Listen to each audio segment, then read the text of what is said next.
会話は Google 翻訳を介して読み上げられたため、完全に正確ではない可能性があります。あらかじめご了承ください。Simple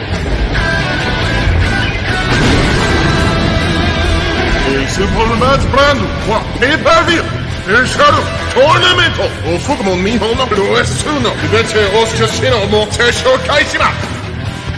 最初に紹介されるのは Insanity Works Incorporated お台本である彼は Women's Youth Wrestling とインディーフォースポッドキャストのメンバーです。プロレスを明かせてケイシー・ガリガー一緒に紹介してるのはオルドンスプロレスプレスの鉄人ジャルデンセレスファイヤーロード空想国の大王ウィメンスユースプレスリングの一員ジュレイカファイヤーロードクーゾーそして最後にご主人様シンプルなブランドを持つ男 FTW プロダクションズおよびレテフォーミッションネットワークモリティバースアバメディアの代表彼はレアメンのカレーであり最高の司会者です。ホスターノー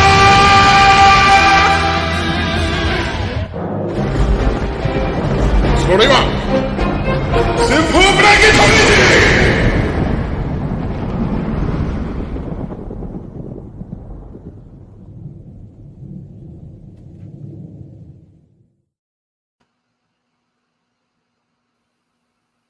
Hello, everybody, and welcome once again to this pre-recorded Simple Man's Brand production. You know what this is. I am the Simple Man of the Simple Brand, and my name is Noah Foster. With me, of course, is my Njpw color analyst since the beginning of this little mini-series we've been doing the last couple of years over the G1 Climax, the beginning and the end. He is the wrestling encyclopedia. He is Casey Gallagher, as we bring you our overall takes, thoughts, coverage, play-by-play of this year's finals from Ryogoku for G1 Climax 33, where we are about to see who truly is grade 1 born in the ring. First off, Casey, it's been a long time. Good to see you, one with work and our mentalities and everything. But here we stand post the final, but here we come together to basically give our own simple take and final take of this year's G1 Climax. So before we get into our play-by-play column reactions and analytics, how you been, my friend? Noah-san. There has been a lot going on. I had basically had to do for this year what I did last year, which was kind of treat it like a podcast for most of it. But I do have a couple of matches that I actually went back and watched properly that I do want to talk about before post our call here. So we'll get to those after the match.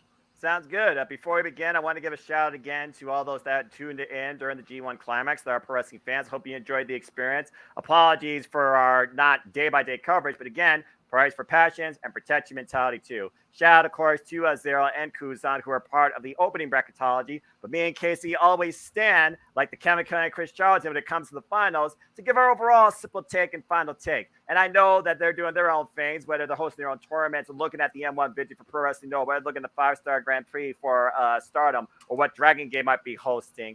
I'm sure that they will probably come at us with comments, but it is what it is. Kuzon Zero, heads up. We do hope to see you gentlemen back here at the end of the year when we cover Dream Queendom and Wrestle Kingdom 18. And again, folks, if you enjoyed the content here and you like this bit of variety from the non-live standard, please subscribe, comment, tell a friend, follow the Superman Studios here. You never know what I might be doing live or on demand. And please follow this man right here as part of the FTW Productions, as we're both part of the FTW Productions family. And here's Insanity content as well, which, of course, we'll talk about more at the end. That being said, Casey, my clock is at 2 minutes and 30 seconds, 2 hours, 30 minutes, 40 seconds, as we are about to go over the final and watch it play by play. Once again, Jesus, what a match for this year's G1 Climax that took place at Ryogoku Sumo Hall. And for those that don't know, this year's final was Kazuchika Okada looking for the five-time win to match Mr. August himself, Masahiro Chono, who, of course, was along the Japanese contingency. As in his commentary was provided, of course, by Kevin Kelly and Chris Charlton, taking on the man looking for his destino, probably truly all or nothing his last championship. Think about it. Tetsuya Naito, who was almost written off for dead after his match with Will Ospreay. We'll also talk to you more about what's been the G1 in its simplicity, in its genesis, in its evolution, in its madness with 4 blocks. And we'll also talk to you more about what's happened during the final day as well as a whole, and give our final take on our best block performer, our least impressive block performer. Will we change anything? And overall, did we feel like the right guy was born in the ring to be grade 1 just from this match alone? Without further ado, without further teasing, without further delay, Casey Gallagher on my cue. When I say click, you hit play. 2 hours, 30 minutes, 40 seconds. We are going to go ahead and get right into it. In 3, 2, 1, click. As, of course, they finished playing the House of Torture. Sorry, threw up in my mouth a little bit there. And we prepare for, again, this year's final. Again, Casey, they decided to up the ante this year with a 4-block field, 4 blocks of 8. And they added quarterfinals and semifinals to escalate truly who belongs in this spot to prove they are grade 1. We fought for quite a period of time. We were going to get some first-time winner potentials, and it was there for a moment. But at the end of the day, you cannot argue with the 2 men we're about to see once again prove who was born in the ring to be grade 1, as music right now is being altered due to a music rest on our screen. As we welcome in what I just talked about, Mr. August himself, Masahiro Chono. Mr. August, the leader of NWO Japan. Probably the greatest ever to participate in the G1 Climax. You can talk about Shinya Hashimoto. You can talk about Okada. You can talk about Goto. You can talk about anybody you want to. This man made the G1 what it is today as much as anybody else. And go at your point, Casey. Again, he is the guy that holds the record for the most G1, particularly G1 Climax wins since its inception, winning the first 2 back-to-back under said name in 1991 and 1992. 5-time winner Masahiro Chono, sitting alongside 3-time winner, the ace of New Japan, Hiroshi Tanahashi. And we're about to witness either a 3-time winner or a 5-time winner. And there is that beautifully ridiculous large trophy. It is the absolute pinnacle of professional wrestling. It is a test of will. It is a showcase of the strongest spirit who is willing to endure the heaviest toll and also bring forward to us the most powerful will. And it all comes down to this. B block. D block. Top seed in B block. And top in D block. seed in D block. Rainmaker Kazuchika Okada and the ungovernable leader Los Ganabas de Japón, Tetsuya Naito. And what a journey these 2 went on in the quarterfinals and semifinals alone, Casey, as they play the video package here. Mother of hell. You look at Evil pulling out all the stops with the House of Torture on Kazuchika Okada, but still not enough to stop the rain. Kazuchika Okada, you see the record right there, 2012, 2014, 2021, 2022, and looking to be one of the only few men, I believe the first man probably in G1 Climax history, to give a 3-peat victory performance. He would be, yes. That might have been Kota Ibushi had he not gotten injured the 2001 G1 Climax final.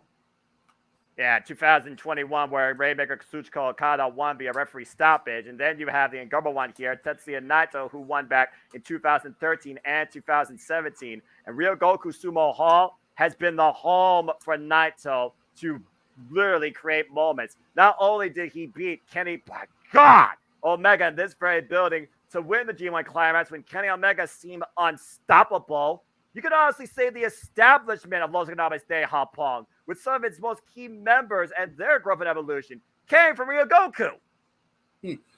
Well, there are plenty who may or may not have come from Ryogoku as well. What about Yota Tsuji since the spring? Yeah. A good Yosuji joining this generation of the Three Musketeers from New Japan Pro Wrestling, despite the fact all three men can't stand that name, as they each want to leave. I was gonna say, you call them legacy. that to their face, they'll punch you in yours. Yeah, right? Jesus. Well, I mean, Shota Umino and Ren Narita, we'll talk more about that later. They're still not done punching each other, it seems, and proving a point. As we saw earlier. No. They are very easily going to be the Minoru Suzuki and Yuji Nagata of their generation. And of course, we saw countless times these two leave instant classics. You think about 2012, the last time Tetsuya Naito won the G1 Climax, he went to fulfill his destino at Wrestle Kingdom 12 and lost against Kazuchika Okada. You figure about 2014 when it was truly all or nothing, IWGP Intercontinental and Heavyweight Championship. Tetsuya Naito got the better of the Rainmaker. Earlier this year, he faced Okada for the IWGP World Heavyweight Championship and came up short during the New Beginning Tour. And now they once again collide in the same ring for the, get this, Casey, 14th time to determine this year's G1 Climax winner.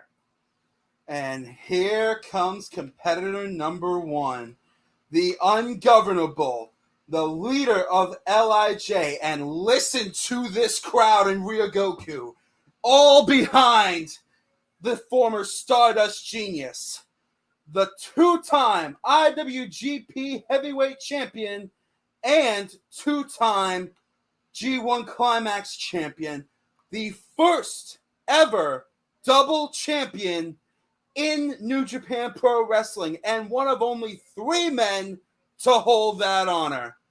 Here comes Tetsuya Naito.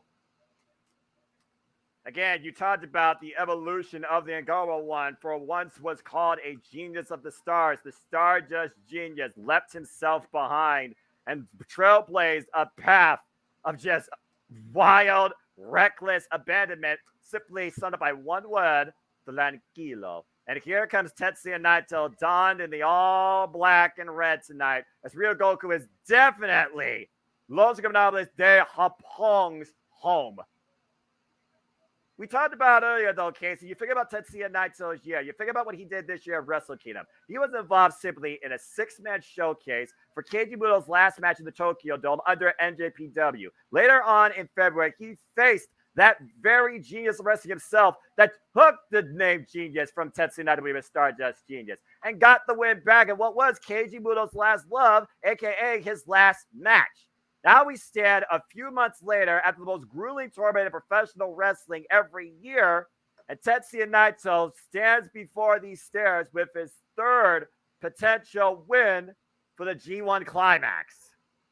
Now, were it up to me and I had the Booker's pencil, I would indeed give this one to Naito, because from what I saw earlier on in the card, they're going to have Sonata drop the belt to Evil prior to Wrestle Kingdom and have Naito fight. And if it were up to me, I would have Naito go on to Wrestle Kingdom and finally avenge the betrayal of Evil.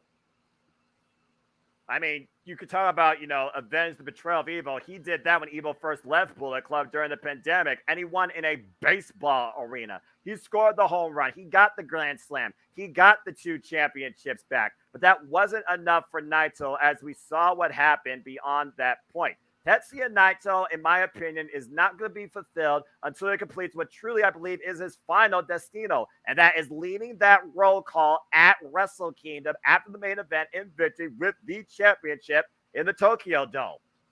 He would have gotten that opportunity at Wrestle Kingdom 14 if not for Kenta.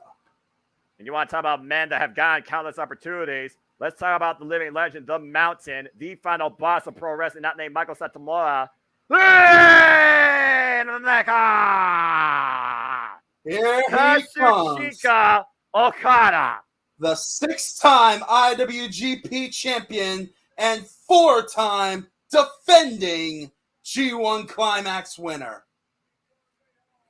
And you can think about the countless moments that Kazuchika Okada has had in these hollow realms known as Ryogoku. Of course, the last time he was here in a big main event setting. He lost the IWGP World Heavyweight Championship to current champion Sanada of just 5 guys.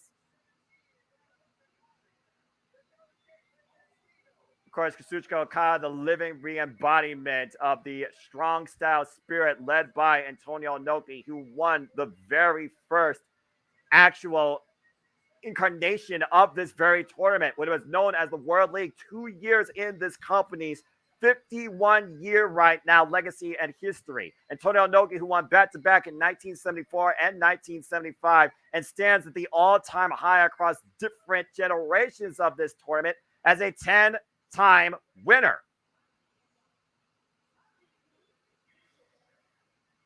Oh, man. What I wouldn't give to see this man live. Okada Kazuchika.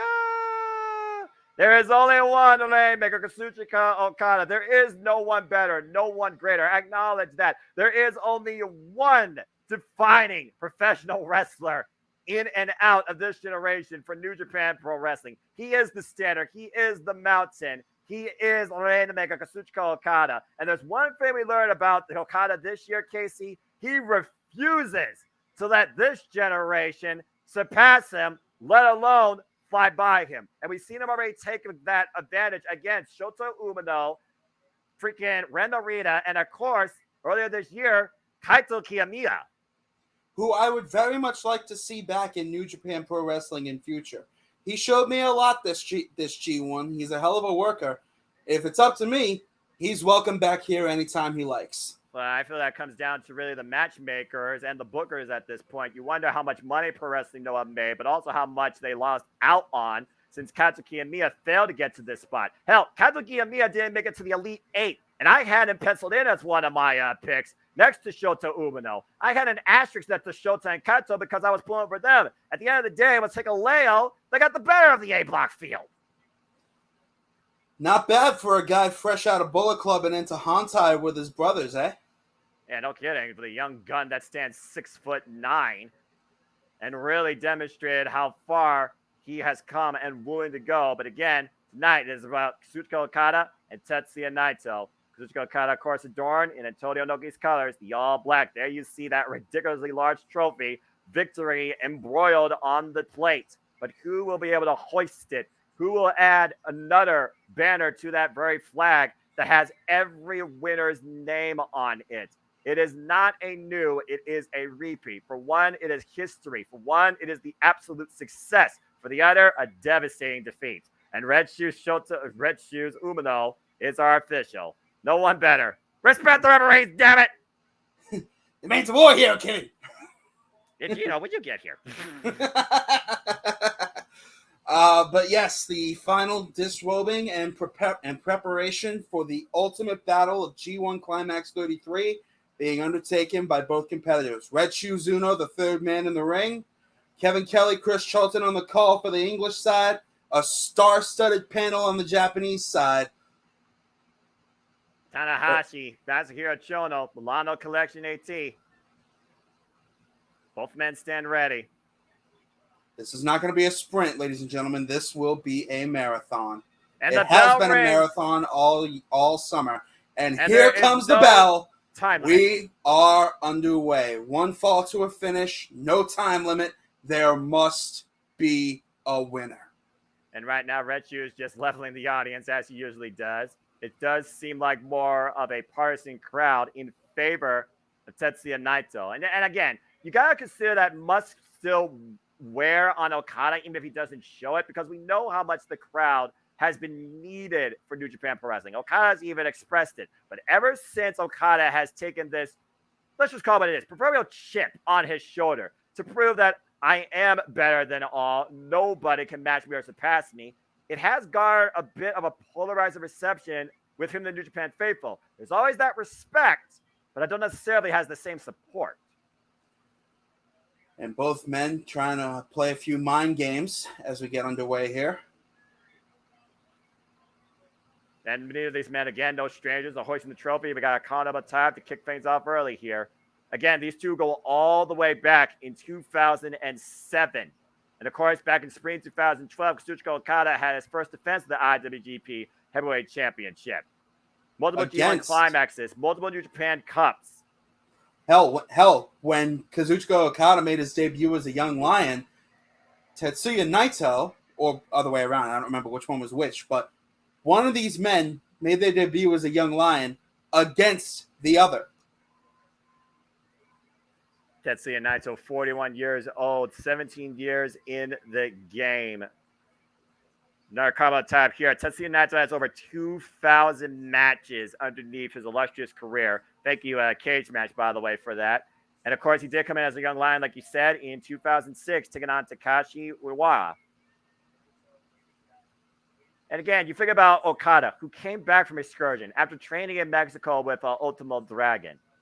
And what did he do? He propelled himself to the front of the line. And, of course, we were left with that Shaka in Osaka when he got the best of the ace, which became a trilogy for the ages at Wrestle Kingdom, where Okada finally got the better of Tanahashi on the grandest stage of them all. Since then, I would say Okada's had pretty much the lease on the building.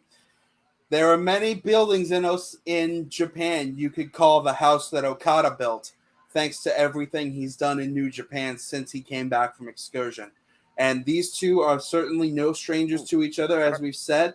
Plenty of bad blood, one count by Red Shoes Uno. Plenty of bad blood, but also plenty of respect between the Ungovernable and the Rainmaker. This is not going to be one of those matches where one guy's trying to take shortcuts. We're in for a long one here, Noah. These two are going to go deep into their playbooks here tonight. Kazuchika Okada stands 35 years of age, 18 years in the game. Also of over, not necessarily as many matches, but definitely makes up for an accolades. He's been just a little bit under 1,700 matches.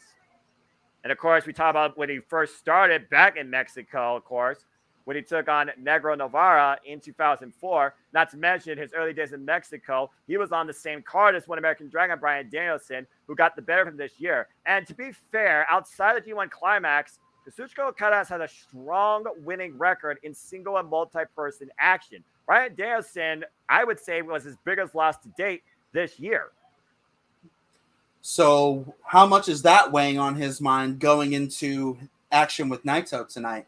Because Naito is one of those people, he is just as adept at picking out a body part and wearing it down as anybody on the New Japan roster. Well, we talked about earlier, again, these two men were part of what became the Elite Eight this year, changing up the way the G1 Climax usually is just focused on round robin and the top scores of each block determine it. We had quarterfinals and semifinals with inter-promotional block action. And you see a bit of agility there, up and over right now. Both men with the stalemate. Now we're picking up speed, getting out of the match. Wait a minute. Oh, good hip toss. Whoop. Oh, boy. Whoa. Wait a minute. Get the speed and slide. Tranquilo, my friend. Tranquilo. Hasenayo. Let's go ahead and just figure about this. Kazuchika Okada, he had to overcome Zack Sabre Jr., who, honestly, in my opinion, when it comes to Okada, he is not somebody that matches someone on a technical level. It doesn't get more technical than the freaking Vegan Hydra, the front man of TMDK, current heavyweight world championship champion, Zack Sabre Jr., who I know was a pencil and ballot, at least finalist for many people. And, of course, we saw Okada overcome it. Then Okada overcame, like you said, every shenanigan possible with the House of Torture to make it here.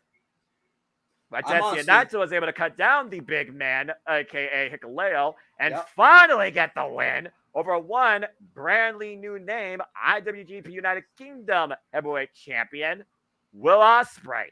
And you think about the damage done to both these men's necks in particular. After the Spike Destino from hell. No less. Christ. That's about what I said. I mean, at this point, you could argue who's greatest wrestler, who's wrestler A, who's wrestler 1A. I don't think there's necessarily an A and a B here. It's a pick'em for sure.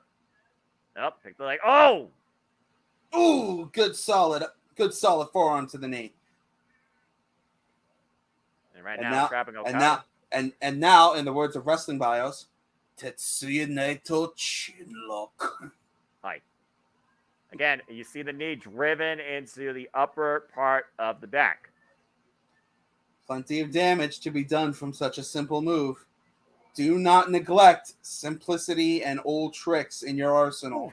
They work. Again, Kazuchika Okada, of course, he has the money clip, that Cobra clutch. He has, of course, the Cobra Flosion. And, of course, that ripcord lariat that has broken baseball bats. The freaking Rainmaker. And let's not forget the landslide. Multiple variants thereof. Good setup move for getting into the Rainmaker because it allows Okada to keep wrist control. Naito will have to... Whoa! Big height from Tetsuya Naito. That is classic right there with the freaking flapjack. Yes, vintage Okada. And, of course, we also talk about Tetsuya Naito. Let's not forget Tetsuya Naito and the amount of damage he's been going through for years. You see the heavily bandaged knees, but this man also still is recovering from a heavy, heavy load of double vision, which he still deals with to a degree to this day. Imagine seeing two of the same thing and figuring out which one is the actual thing in place. And a stiff elbow to the back of Naito's head. Ooh. And you see Okada picking up speed here. Oh! Ooh, one-legged drop kick. That will do Tetsuya Naito no favors. The side of the head, again, the whiplash effect, not only to his head, but his neck. Think back to all Naito's battles with Kota Ibushi and all the damage to each other's neck that they inflicted. That will be a target for Kazuchika Okada. There's a reason why people think Kota Ibushi is made out of rubber and doesn't have a neck. Oh boy! Oh, that is gonna do that rubber neck no favors. Oh my God! What a DDT on the apron! Did you see the way Naito's head did not go vertical?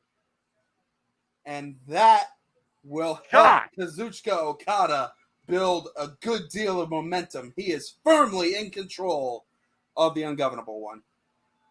Again, this is what Okada chooses to be. He chooses to be the guy that wears that proverbial black hat. He doesn't mind being the villain nowadays if it means pushing forward New Japan Pro Wrestling. You see Red Shizumoto right now checking on Naito. Again, the victory could be rendered here via countout. And in New Japan Pro Wrestling matches, it is a 20 count on the outside, but Okada, you know he doesn't want that. Watch out, watch out, watch out! Oh! God! Okay, maybe he does want that after adding punishment with that Irish whip into that unforgiving, relentless blue barricade. Okada taking Tetsuya Naito to the extreme chiropractor, and now Red Shizuno has begun the count. As you said, Noah, a count out is every bit as good as a pinfall or submission in the G1 Climax. And we've seen matches this year be won via count out, just like last year, but not in the final. We've also seen a number of draws, particularly as this G1 really was basically the ushering in and the testing / proving ground, particularly in A block, of a newer, younger generation that wants to take the center stage right now that you see Naito and Okada have carried for years. And Naito breaks the count.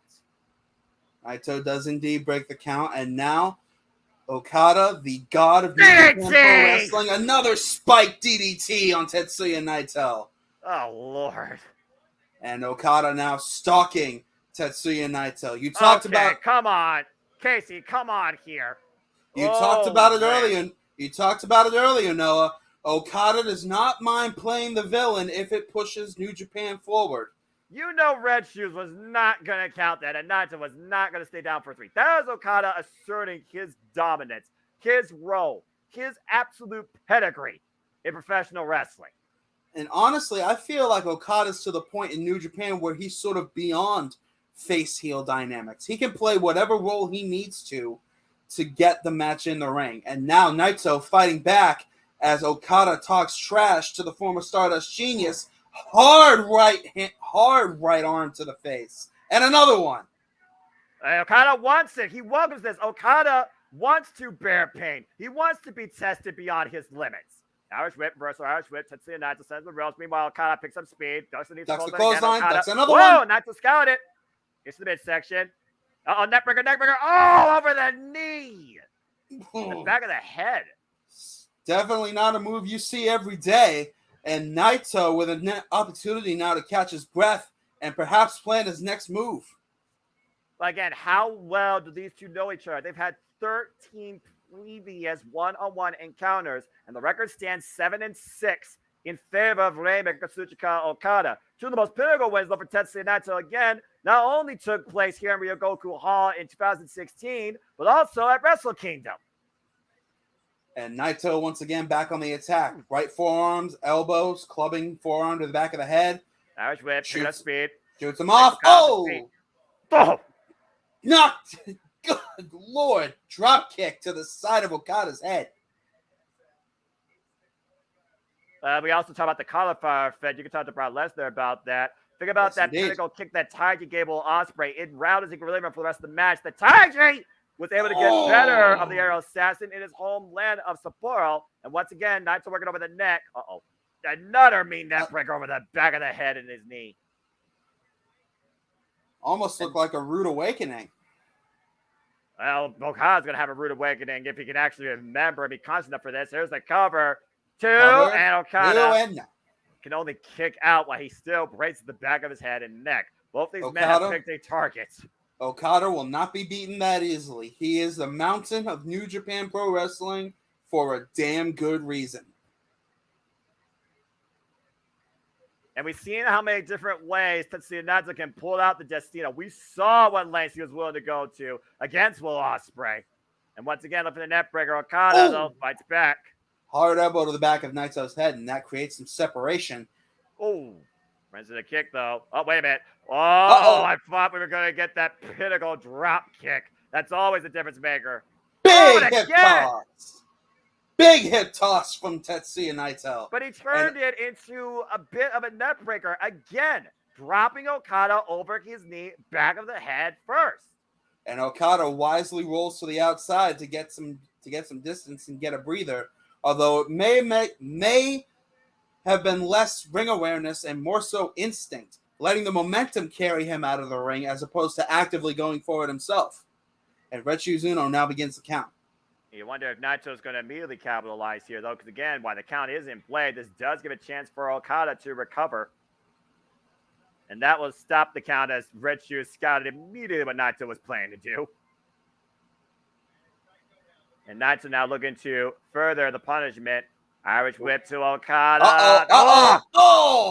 Good grief. You want to be careful, gentlemen. Bad things happen outside the ring.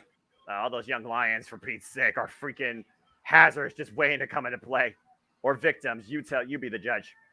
Yeah. And now it looks like they're going to go towards Kevin Kelly. You got to imagine that Kosei Fujita and Ryohei Oiwa are very glad they don't have to be in this position anymore. Yeah, Ichiban Sweet Boy right now in the back. What is Naito doing here? Taking the gate. This is not going out to the fans. This is dangerous. Wait a minute. Oh, no. There's no This is not going to end well. Not over the barricade. My Lord. Not over the barricade. Jesus! The whiplash effect with that no give on that steel bar. Net breaker over the barricade. And that will buy Naito plenty of time to get his breath. Red Shoes Uno going out to check on Okada before he starts the count. Take a look at the replay. Watch the way Okada's body bounces up from that, Casey. Ugh. Almost sickening. The human body is not meant to contort in that fashion. Yeah, see Okada right now wincing in pain. He's got to be stinging effects all over his body. And this gives Tetsuya Naito valuable time to scout his next plan if this 20 count doesn't keep Okada out of the ring. Up to 5, 6. And Okada right now just trying to get feeling back, I think, in his wrist. Plenty of neurological discomfort flowing through the upper body of Kazuchika Okada. You saw him clench his fingers right there. 15, he's crawling. 16. Okada is moving. 17. 18. 19. Okada makes it. Just barely back in. And Naito, with 20 seconds to his advantage. Another one. And this time into the submission. Yeah, you see right now the way he has his legs trapped around Okada, bracing that neck, even adding more pressure. It's one of those phases where Tetsuya Naito finds an opening in the way that he executes his game plan against his opponent. Here against Okada, the focus has been literally on only the neck. He has not gone after his legs. And we all know Okada can play difference maker in a match with one single drop kick. But it's really smart strategy here, I think, for Naito to not only keep Okada off his feet, but work on the neck, because if nothing else, that means Okada cannot get the full effect. He makes the rope break on the Rainmaker. Think about how much upward force goes into that ripcord lariat. And he's not only working on the neck here, he's also technically working on the arms. Wait, I can't let go. What are you talking about? I'll let go. My body's tied up. He's I need some help here. It's like a paradise lock of a whole different sort. Oh, Okada looks like a freaking broken man. Okada looks mortal. I haven't seen Okada look this mortal since his bout with Minoru Suzuki at Royal Quest. Was that the And I first one? thought Minoru Suzuki was going to win the title that night. Was that Royal Quest 1 or 2? That was 1. Okay. Because Royal Quest 2 is headlined by FTR versus Aussie Open. Oh, wait. I'm looking for Heavy Rain. Oh, counter. Uh-oh. Nope. Oof. Hard elbow to the side. And you see Naito falling in, though. Okada catching Okada him, had though, it hooking him up. scouted. Heavy Rain. Cobra Flosion. Back of the head and neck of Tetsuya Naito now being worn down by Okada. Separation made between champion of G1 and challenger. Red Shoes Uno checking on both men, warning them that he will start the double count. Oof. Urging these men, you must get up. You must continue. Of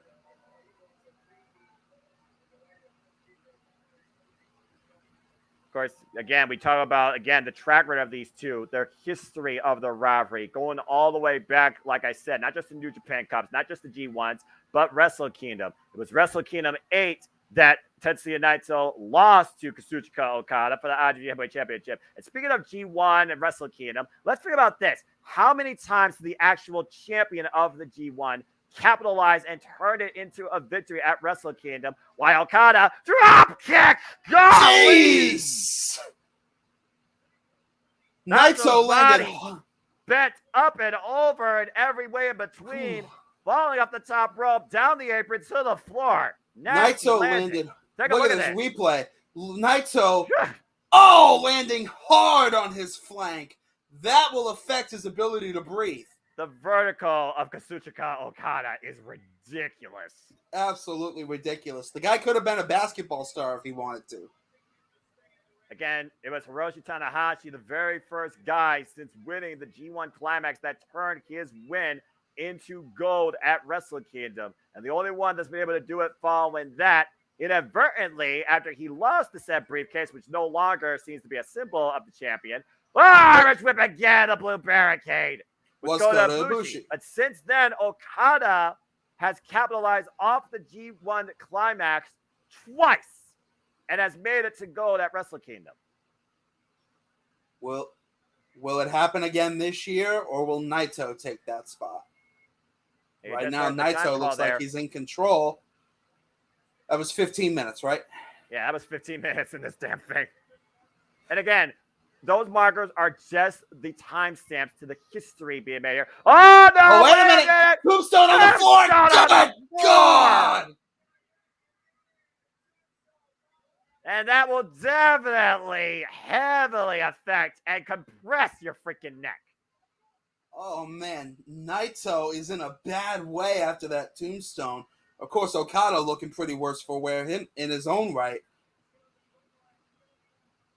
Oh, my gosh. But again, we can't have a double count out here, so it's up to Red Shoes to implore these men to get up and continue fighting to win the G1 Climax. And listen to this crowd firmly behind Tetsuya Naito. They want it so badly for him. They want that roll call at the end of Wrestle Kingdom. You got young fans here with tears in their eyes with the fact that these men have made it to this spot. Imagine the emotion, sadness, or happiness based on victor and loser. I do wonder again, do more people want to see Kazuchika Okada back at the top with this new attitude he's done, or do they want to see Tetsuya Naito finally fulfill his destino? Well, Naito has definitely got more. Jeez. Vertical suplex to a degree to continue your sentence, but I know you weren't trying to say that. Yeah. Naito has a lot more time under the clock. He has a lot less on the clock left than Kazuchika Okada does. If it's not going to happen now, it might never happen. Naito needs to pull it out now. Again, 2021. Oh, man, spinning Rainmaker. 2021, 2022, Kazuchika Okada has won the previous two G1 Climaxes back-to-back and made both of them into Wrestle Kingdom Championship accomplishments. Oh, Rainmaker. Drop kick! And Okada fired up, goes for the cover. Oh, no, wait. No, he's not going for the cover, man. He's going for the kill shot. Tetsuya Naito might be dead. Wait, that was right on the bridge of the nose, right into Tetsuya Naito's face. Okada ordering Yoshizuna to check on Tetsuya Naito. Listen to the people. I see eye blinks. Naito is conscious. Are you sure he's conscious, or is that just a convulsion? Is that just an impulse at this point? Nope, his head's moving. Starting his standing count. The standing count means if Tetsuya Naito doesn't make it to his feet by 10, Okada wins.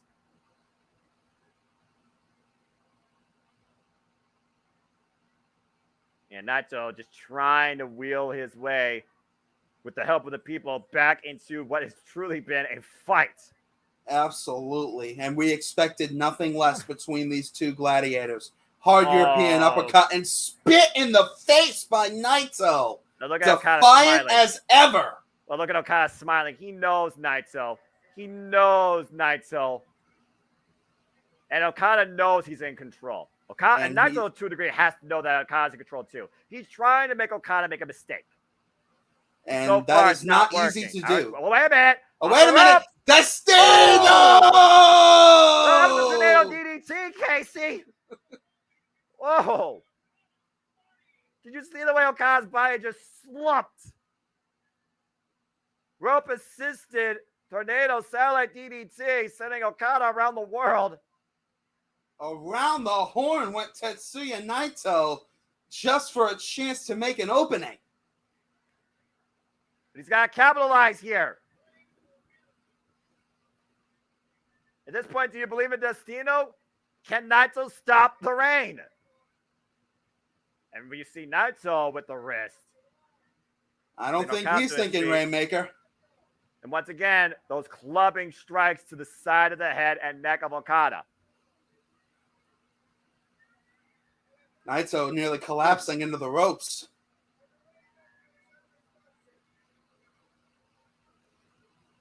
Is it Naito's turn to request a standing count?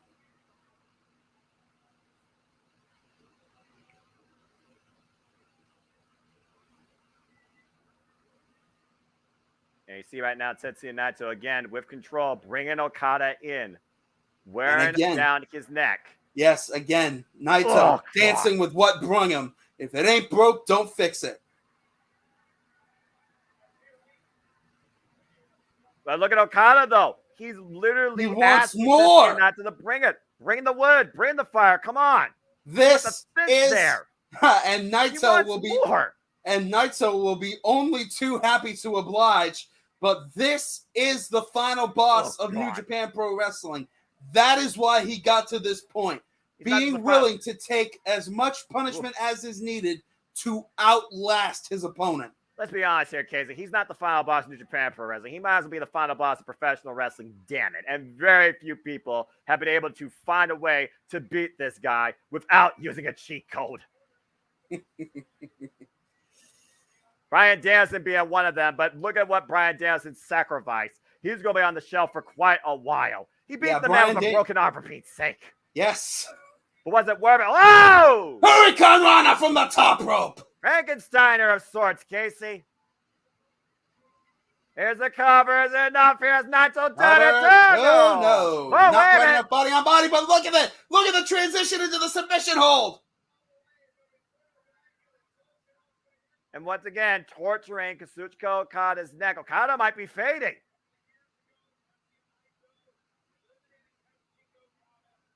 Oof. The Koji clutch, the Pluma Blanca, excuse me. Oh, might be fading. Red Shoes in perfect position, trying to not only see if Okada can continue, but is Okada aware where the ropes are at? Sometimes Red Shoes will literally implore the man. The ropes are right there. Can you reach for it? Because we know how long Red Shoes' whistle is when it comes to the amount of punishment he will see somebody endure. You see Okada trying to reverse the pressure, maybe looking for a roll-up here, but Naito refusing to let go of his hold or his stance in this position. Naito in full control. But Kazuchika Okada refuses to fade away. He's waving his hand no, like you said, and you see those fingers grasp perfectly locked in place, cutting off the oxygen to Okada. And Okada with those long legs, they are his only hope for getting out of this hold. Again, the legs have definitely been a large factor in Okada surviving submissions. As Okada stands 6'3" and is able to finally make his foot onto the rope to relinquish the hold. And Tetsuya Naito does indeed break the hold. Tetsuya Naito, by the way, stands only on 5'11", folks. Again, how far is Naito willing to go for his destino? Where many people said this year's G1 Climax might literally be his last chance. Well, you said it yourself, Noah. The record may be 7-6 in favor of the Rainmaker, but Naito has beaten Okada before. He knows he has what it takes. He knows he can do it. The question is tonight a night where he will be able to pull it out? You see Naito right now. And oh! Esperanza! Float over from the top rope, planting Okada on his head. Saves a reverse blockbuster of sorts. Whatever the hell you want to call it. Blockbuster over the castle, whatever you call it. Esperanza by its appropriate name, as you alluded to. Yes, indeed. Oh, wait a minute. Okada got him. Okada got him. Oh! Spike DDT counter by Naito. Picks him up. Valencia! Valencia! The path to destiny hasn't been fulfilled. No! God.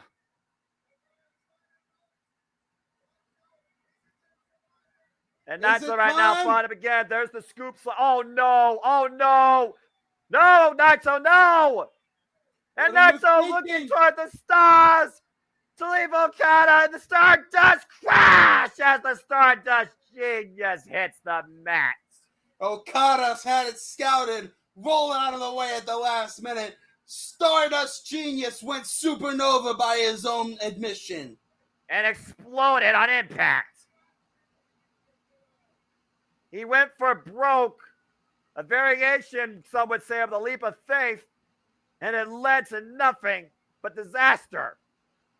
And this is the moment that Okada has needed for at least the last 5 minutes. And now we're back to square one with Ryogoku at full volume behind Naito. Both men are down. They need to get back to their feet. Who will have the advantage? That was the 20-minute call, right?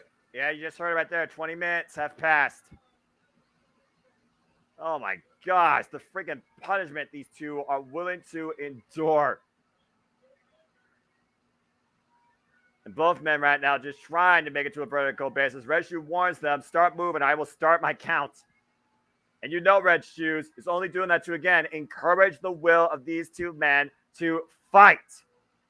This is what it means to be grade 1. That is what G1 stands for. You stand above the rest. You're not rank A. You're not rank S. You're simply the best. Drop kick! Oh! Shotgun drop kick from Okada. Oh, man. Turn Naito up and over. Now got wrist control. Rainmaker. No. Touch the Rainmaker. That elbow strike. Oh, hard elbow. Again, relinquishing the hold. Naito unable to maintain waist control. Now Okada with the gut wrench. Looking for the landslide. And I think you're right. Naito again scouting it, though, and once again wearing away at Okada's neck. Both these men fighting for their lives in the G1 Climax 33 final. Irish whip. Oh, Naito looking wait to a fly, minute. and Okada caught it. Nope. Ducks the Rainmaker.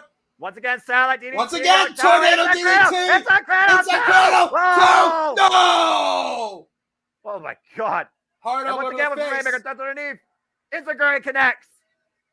And Naito's feeling it. Okada with the reversal. And Naito throws himself at Okada. I think both their heads collided, both men down. They may very well have collided, but Naito is feeling it from the crowd.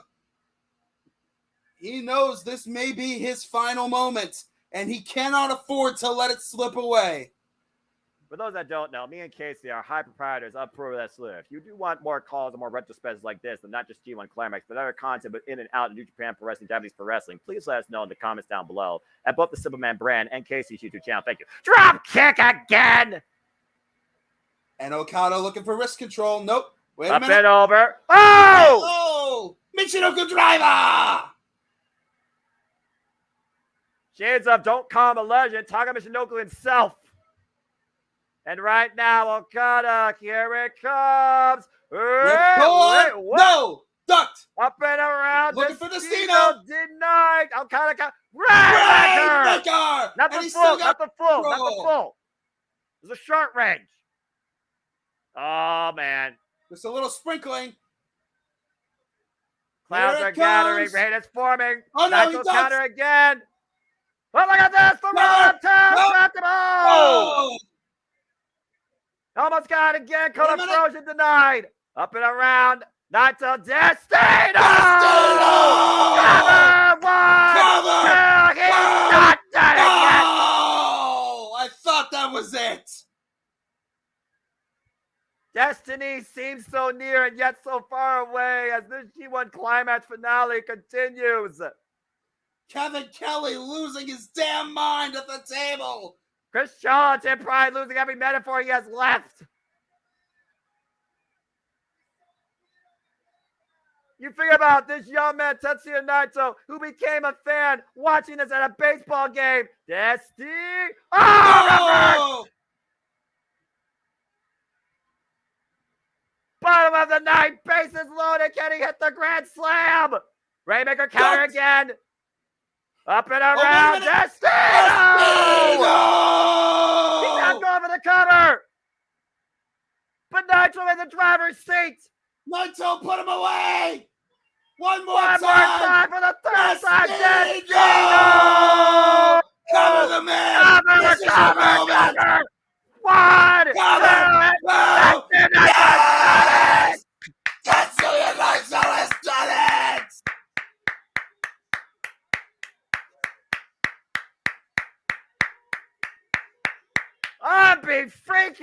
Unbelievable! The joy in Makoto Abe's voice. Tetsuya Naito has stopped the rain.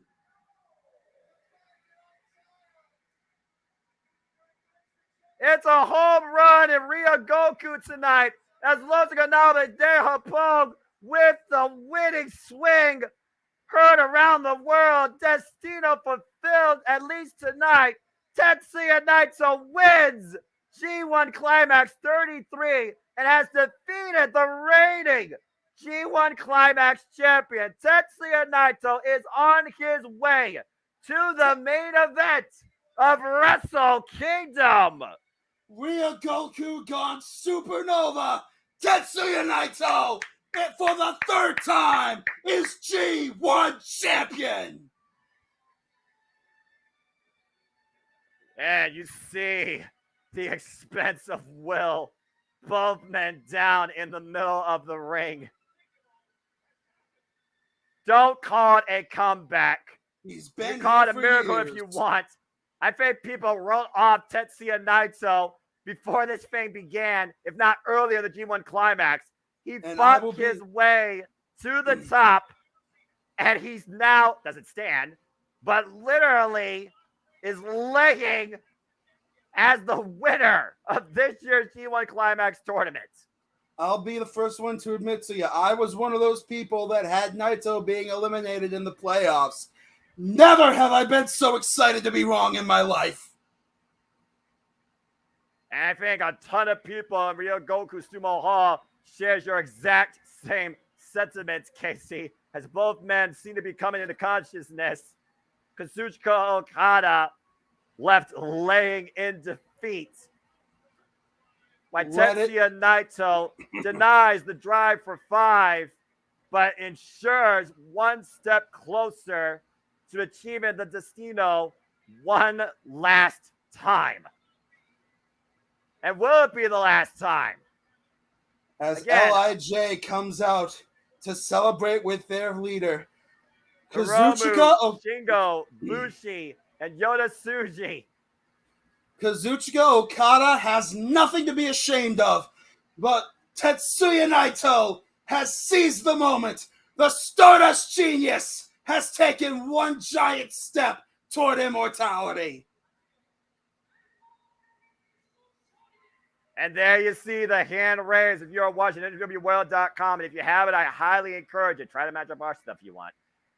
As Tetsuya Naito is ushered in by Red Shoes Umino as this year's G1 Climax champion. You gotta wonder, though, what does this mean for Kazuchika Okada? What does his Wrestle Kingdom have ahead for him? What does New Japan have ahead for him? Yes, he's 1/3 of the 6-man ever Openweight Tag Team Champions, but that pretty much is an absolute afterthought at this point.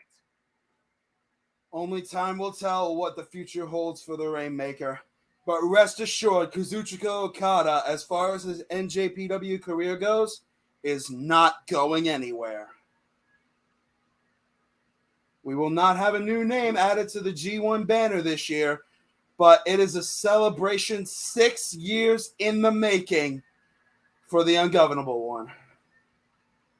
And in front of the people, by the way, too, let's also keep this in mind. This is the first G1 Climax final since the pandemic with a full, live, rowdy, and bunctious herd audience at Ryogoku Sumo Hall.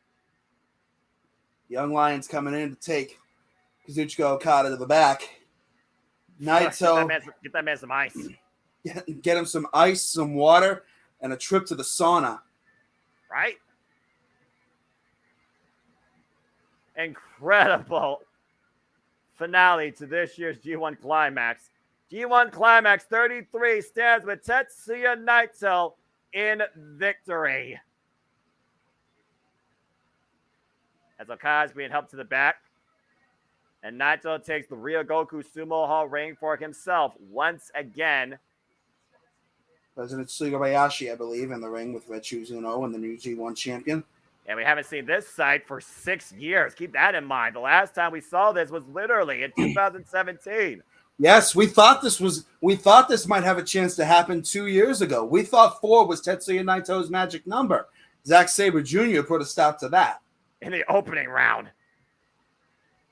You see right now the presentation of the G1 Climax Championship Trophy. And, of course, the brand new iconic theme written by Ash the Bomb, I believe, for this year's G1 Climax. He's been born in the ring. And once again, Tetsuya Naito has been born G1 inside the ring as that constituent stands alongside this year's G1 Climax champion. And you see Masahiro Chono making his way inside the ring. Again, those ribbons at the top, Casey, they represent the winners of G1 Climax. And as you said, there will not be a new winner added, but there will be another sash representing the ungovernable one, as Tetsuya Naito has now made it a hat trick of victories. Good grief. Good grief indeed. Yeah, I'll be signed right now, reading off, of course, the presentation notes.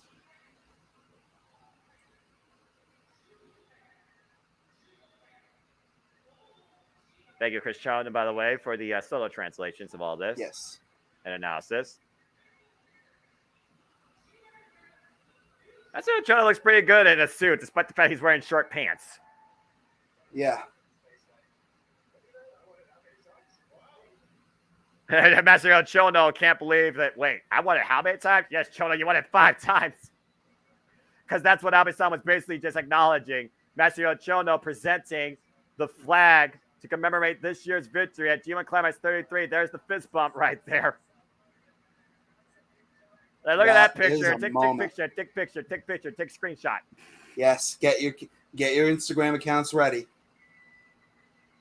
Does this mean Masahiro Chono is officially part of Los Ingobernables de Japón? Well, Los Ingobernables de Japón is probably the closest to NWO Japan that we have in this day and age, so maybe. Fair point. Sorry, Bullet Club. It's LIJ. Have we seen enough Bullet Club madness? We'll talk more about that in our post show here. Again, you look at Naito's face. It's one of those things where he doesn't necessarily show how he's truly feeling. There's an outward appearance, but there's an internal conflict that still resides within the former Stardust GS of this day. And there you see it. The ungovernable one will remain as such. I just dropped the flag like it was nothing. Good grief. Well, you got to remember, for Naito, all this is a stepping stone. He still has the end goal in sight. That's fair. He has been at this spot before. Again, he's been at this spot. He capitalized off this spot, but he never got the finish he wanted.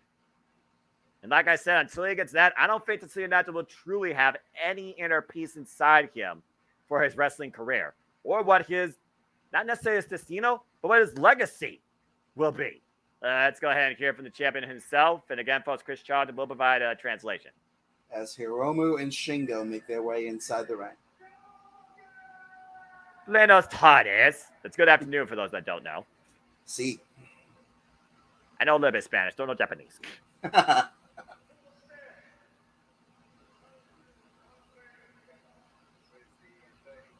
This was the third G1 Climax tournament.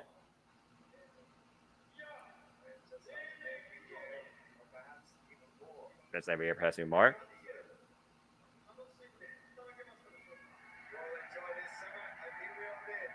Y'all enjoyed this summer? I think we all did. I mean, it was pretty chaotic. Yeah, it was. Too many people. The matches went way too quick.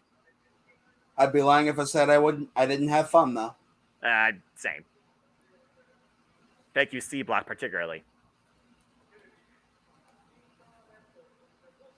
Nice. Watch TV online. Over the years. Of course. For the people here. There you go. By my heart. Thank you so much. And thank you, Naito-san. Yeah, arigato. Or gracias. He'd probably respond to both. Yeah, fair point. Oh, jeez. And again. What?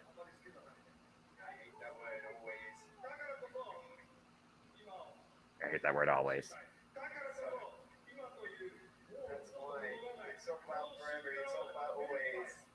That's why I always say always. What have I done now? Oh. So I'm going to say this. A bit of the callback. I am this year's right now. Fair enough. He's the one standing in the wing as G1 Climax champion. That he is. And Ryogoku loves it. This is the now. This is the moment. Tried and true. Tetsuya Naito. So. What? I know y'all ready for it.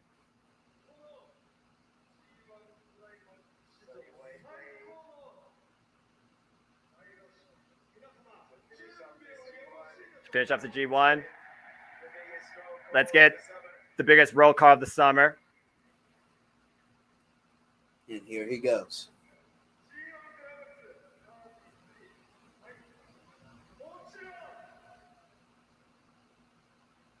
Bushi. Hiromu. Takagi. Titan. Yota. Naito. Nosotros. Los Ingobernables. There it is! Goddamn right! Like you said, man, one step closer towards fulfilling the one destino that has eluded him, and that is leaving the Tokyo Dome not only as the main event, the champion, but the biggest LIJ roll call his entire professional wrestling career. Take a look at that sight. That is adorned in the silver, with a heart that's black and a spirit red hot. This year's G1 Climax champion, the ungovernable one, the leader, Los Ingonables de Japón, Tetsuya Naito. Oh boy. We have been waiting for this sight for 6 years. Yeah, no kidding. Again, not impossible, maybe improbable, but definitely worthwhile. You know he's going to be feeling like shit after this, if not right now when we're recording this. He's already feeling it right now, I guarantee you. That adrenaline wears off and you try to get out of bed and you can't even freaking feel your feet, let alone your damn neck.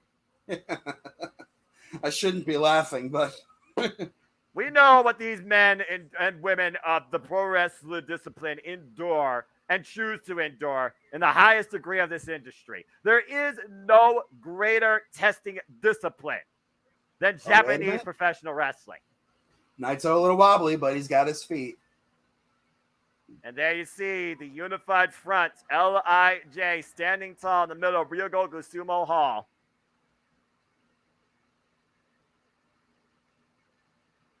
Again, you figure about the mentality of Los Nobles de Japón. It was literally a group of individuals on a team. Now it is literally a team of not individuals, but a united front, a common ground. And it all centers around Tetsuya Naito. With how long they've been around. In winning the G1 Climax. With how long they've been around, some might even go so far as to call them a family. And one of the most dysfunctional families I've ever seen. But they would have it no other way. That's a fair point. And of course, Naito would have it no other way but one word. Tranquilo. Hasenayo. And you hear the Ryogoku proudly chanting still, Naito. Ladies and gentlemen, your winners of the 2023 G1 Climax, G1 Climax 33, born in the ring. He outlasted 31 other men, and only one was left to stand. Tetsuya Naito has won for the third time the G1 Climax, and a subtle nod or maybe encouragement to one previous multiple-time winner, ace of New Japan, Hiroshi Tanahashi. Himself a 3-time winner in his own right. Yeah, but let's be honest here before we go into our and even he admitted it. This was not Tanahashi's best G1. It was one of his worst ones today, if we're being perfectly honest. Indeed it was. But you know what? The ace will always be the ace. Yeah, there only is one ace, but as far as that, there's only one person that is above the ace, and that is the one that stands grade 1. Tetsuya Naito has done it. And the road to Wrestle Kingdom officially begins. Now the work truly starts. He just got his ticket. Yes, indeed. Well, ladies and gentlemen, that will do it for coverage of G1 Climax 33. Kevin Kelly and Chris Charlton signing off from New Japan for the New Japan English commentary contingent. There will probably be some backstage commentary from Naito, which Chris Charlton will probably stick around to translate. But that is going to do it for Kevin Kelly. Thank you. Thank you all for watching G1 Climax 33. They'll see us next time for... whether or not we're born in the ring or we'll see who's truly was, meant to go max to max and everything else in between. Indeed. Yes, So let's go indeed. ahead and again, thank you, folks. I got to get the Vosh for tuning in to our watch along. And don't worry, there'll probably be a timestamp for this here too. Let's go ahead and get into our positive conversation. To go at your point, I do have NJPW1972.com up. Thank you, by the way, Chris Charlton and everybody involved in posting the results and the notes in these articles. There was some backstage comments because, as we know, Casey, in the inception of the G1, you are its champion. But it doesn't mean you don't have yourself something to defend on your way towards claiming maybe the championship in New Japan. Tetsuya Naito did not come out of this thing unblemished. In fact, there was one Imperial unit that got the better of the Stardust Genius, formerly known, now the number one Tetsuya Naito. And he went backstage to remind him of that victory and asked him to challenge him soon. And of course, Naito, he simply gives a solo answer. Not sí, not no, but as they toast the Sapporo, tranquilo. Which means it'll probably happen. Well, considering the next tour is that a yokai plush behind freaking Tanahashi? I think so. God, would you expect anything less from this guy? I mean, let's be honest here. Come on. As we know, after the G1 Climax, New Japan continues their way into the fall season. We, of course, have Multiverse United 2. Stay tuned, folks. My Simple YouTube channel will have live City Predicting. I'll be hosting a Simple Predictions exhibition for this fun little gathering crossover of New Japan Stardom, as we've learned. We'll talk slowly about that here in a moment. And Impact Wrestling. In case you want to be part of that City Predicting, please let me know, by the way, my friend. Let me know if you ever want to be part of any City Predictings. I'll be happy to work with your schedule. I will keep you posted. As we also know, following that, they also, of course, prior to that, they have the All-Star Junior Festival. Of course, headlines some of the best junior heavyweight professional wrestlers across the planet, including Impact Wrestling's Impact World Chairman Alex Shelley. And then New Japan gets back to its ways, focusing their fall, beginning with the Road to Destruction. Something tells me a lot's going to happen with Destruction in Kobe that is scheduled currently Sunday, September 24th. And then following that, the Road to Destruction continues all the way back to Ryogoku, where you honestly could say we'll find out about the King of Pro Wrestling, as that has always been the October standard, even though we don't really see it anymore. Destruction Ryogoku will be Monday, October 9th. And then we move into Fighting Spirit Unleashed. I imagine we'll have the junior and the heavyweight world tag leagues. And then, of course, looking at the schedule, it's just us and time between Wrestle Kingdom 18. That will in be, Tokyo Dome. As always, that venue on January 4th. So, that being said, Block Analytics, post-discussion and thoughts, and my good friend, please follow Armbar, ARMBR, exclamation point, don't forget, and follow the General_JSJ on the Twitter. Yes, I still call it Twitter. Screw you, otherwise people. The Twitter. He had a question regarding also the G1 Climax champion prior, which we'll also discuss. So, Casey, good Lord Almighty, let's go ahead and take a look back at some of our thoughts in these blocks.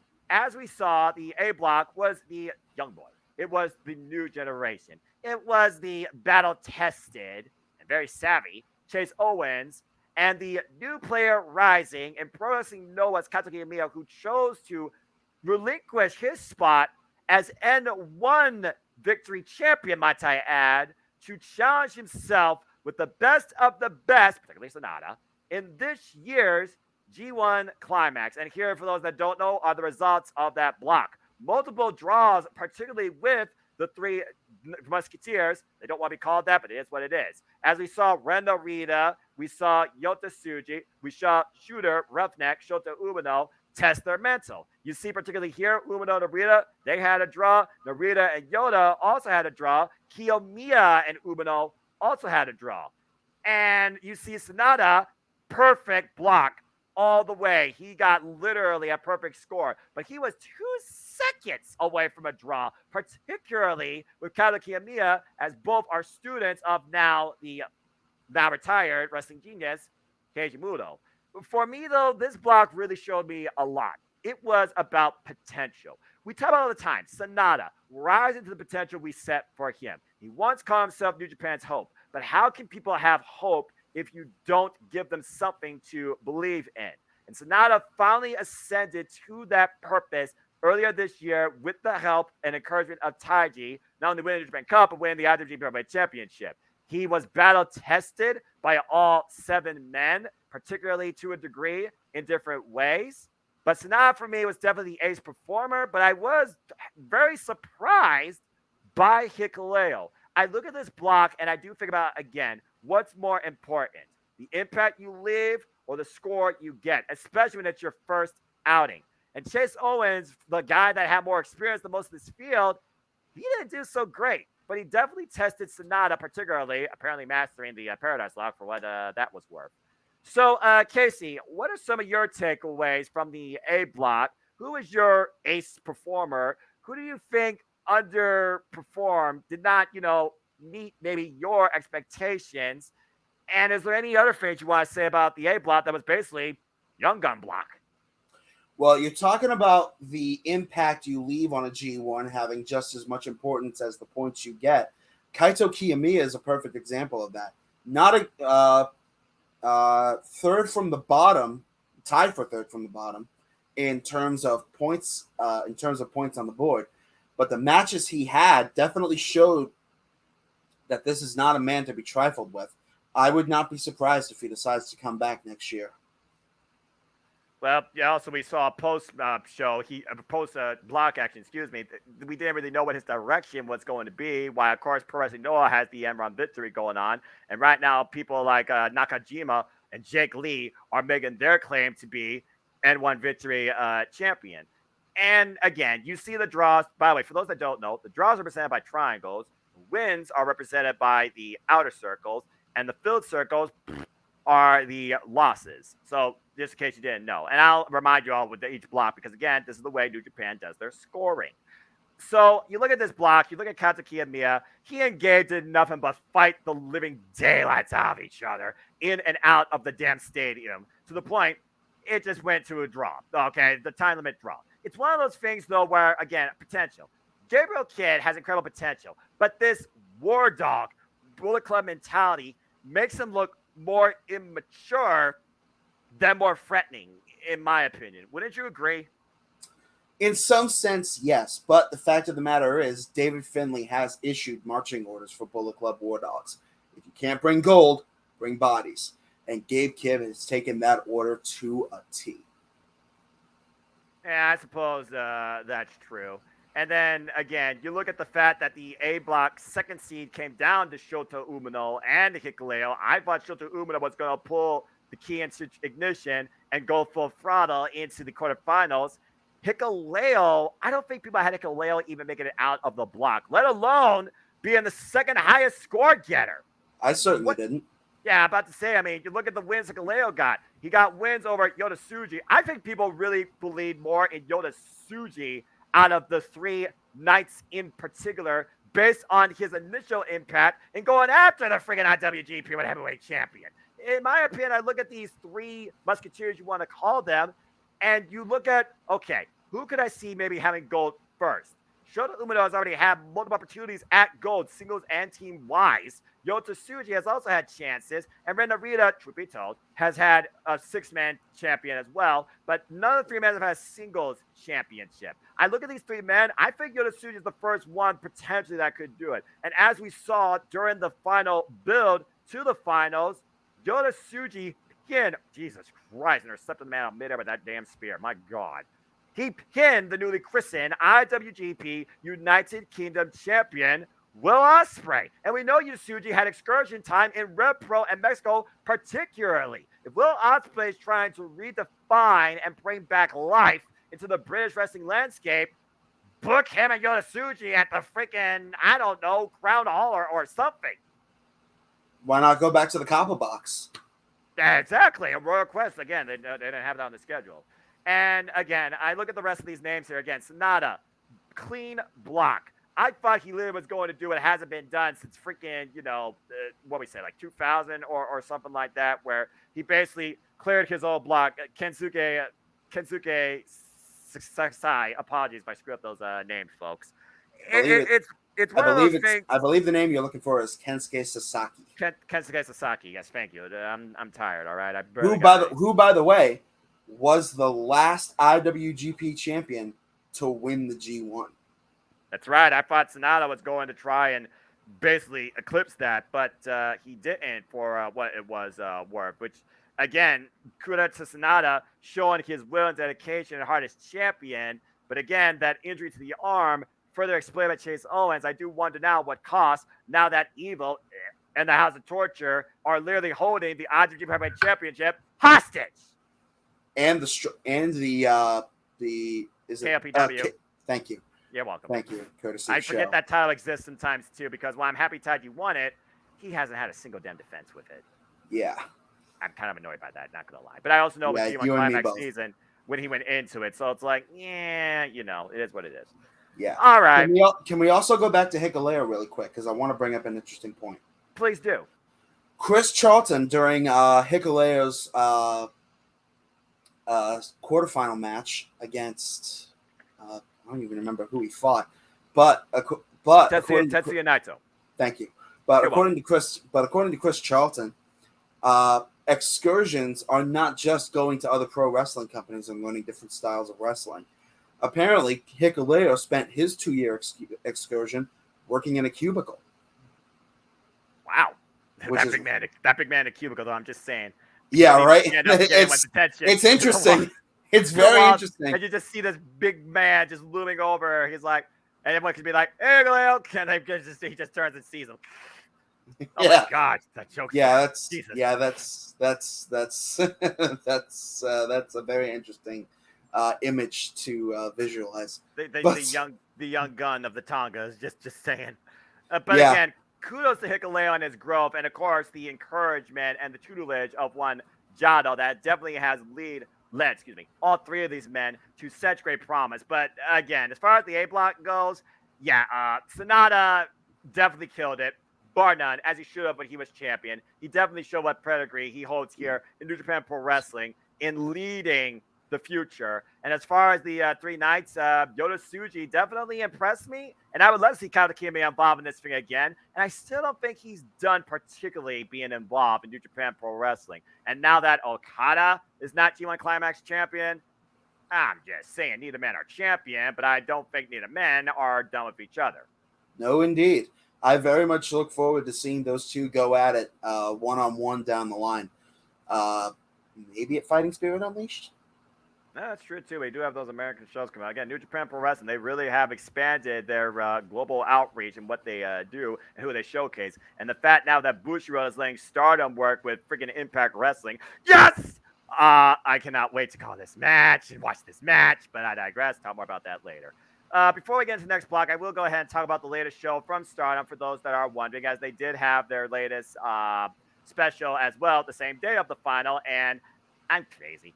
I watched it, of course, and as we know, none of the major singles championships changed hands. Mayu Iwatani was able to once again overcome the Queen of Roses, Utami Hayashita, coming off a great U.S., I would say, excursion, if you will, but came up short here. And I do wonder, her being the leader of Queen's Quest, what does that mean next for her? Mina Shirakawa and Mariah May of Club Venus lost the freaking Goddesses of Stardom Tag Team Championships. Not Supply. Boy, she's so cute. Kawaii. And I'm sorry, apologies if I screw up that name. They are the new Goddess of Stardom Tag Team Champions. Congratulations to them. Megan Bain, who is a goddess just in stature alone, took Tam Nakano for what she was worth, but Tam proves that she is crazy and was able to overcome, let's just say, David overcame the Giant. And basically, she is still the World of Stardom champion.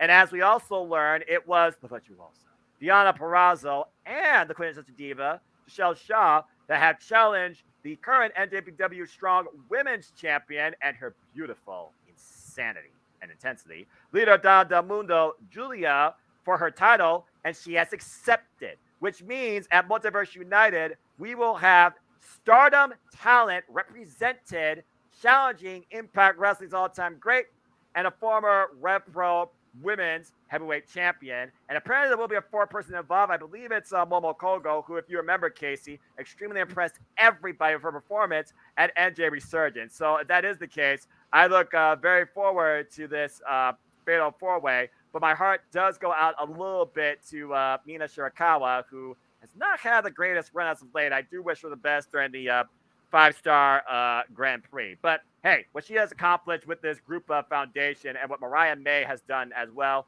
nothing more credit to them. But also, give me more Thekla. I want more of the Toxic Spider. I want to see her versus Kylie King. So that's just a little bit of a stardom notes for y'all there. You mentioned the Toxic Spider.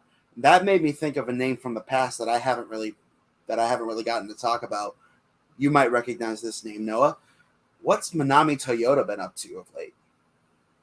Oh, good Lord. I don't even know.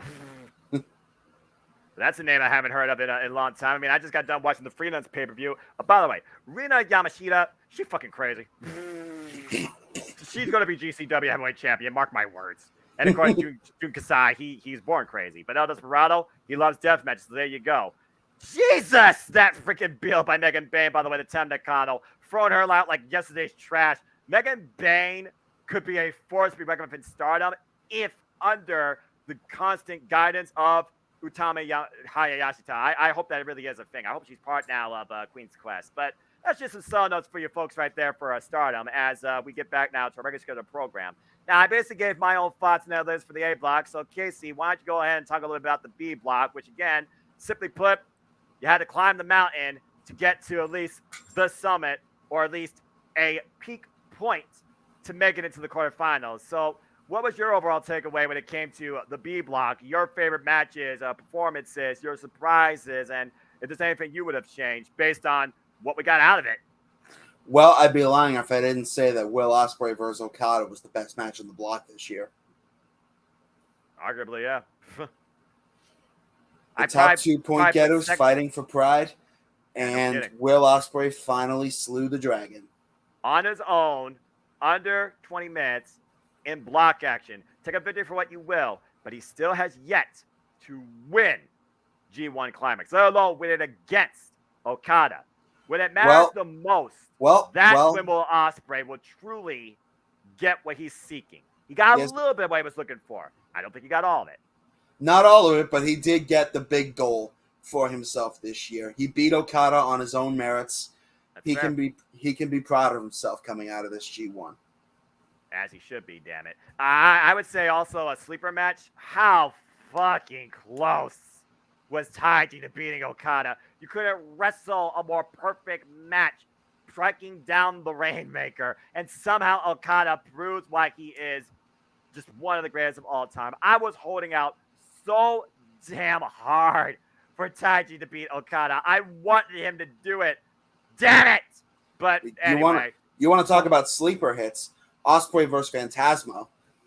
Well, again, you figure about how far those two men go back. And with ELP, who, again, has had a newfound respect to the fans that support him, now fighting for them, not necessarily against them and humoring them. And we see now he might be part of a Hontai at this point. Yeah, ELP, he hung with the likes of Will Ospreay and Kazuchika Okada. And he got the long overdue redemption against Kenta, who basically bludgeoned the man in and out. And I'm pretty sure him and Kenta is the shortest match of this year's G1, for those that actually remember that. And he caught him with an inside cradle.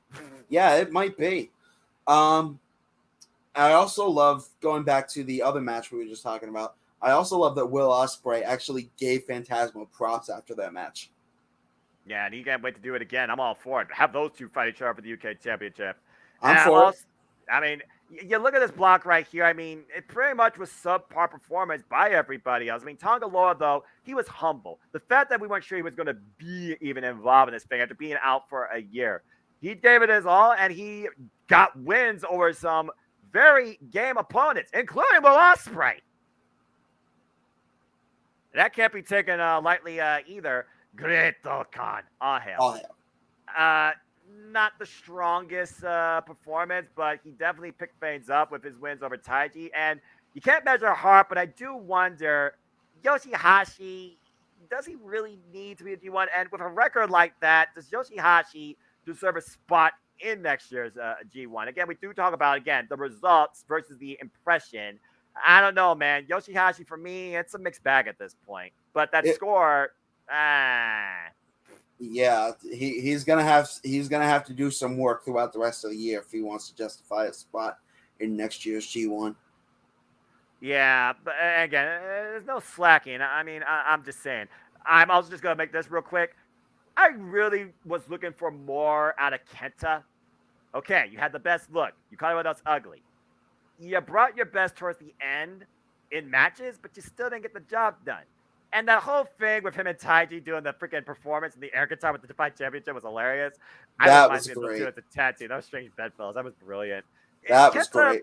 Kenta for me is one of those guys that kind of just, goes his own way, his own motion. Doesn't necessarily need to Even win. within Bullet Club. Exactly. Doesn't necessarily need to win, but leave an impression.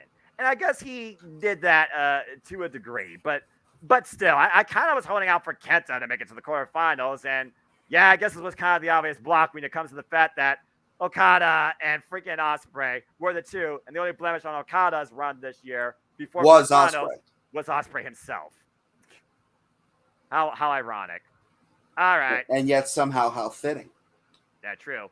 Let's go ahead and talk about what was known as Murder's Row, according to David Finley. Some call it the Gaijin block. I just call it bad mother effer block because this was just freaking awesome. And besides evil, I'll be honest. I was really impressed with everybody out of this, particularly Mikey Nichols.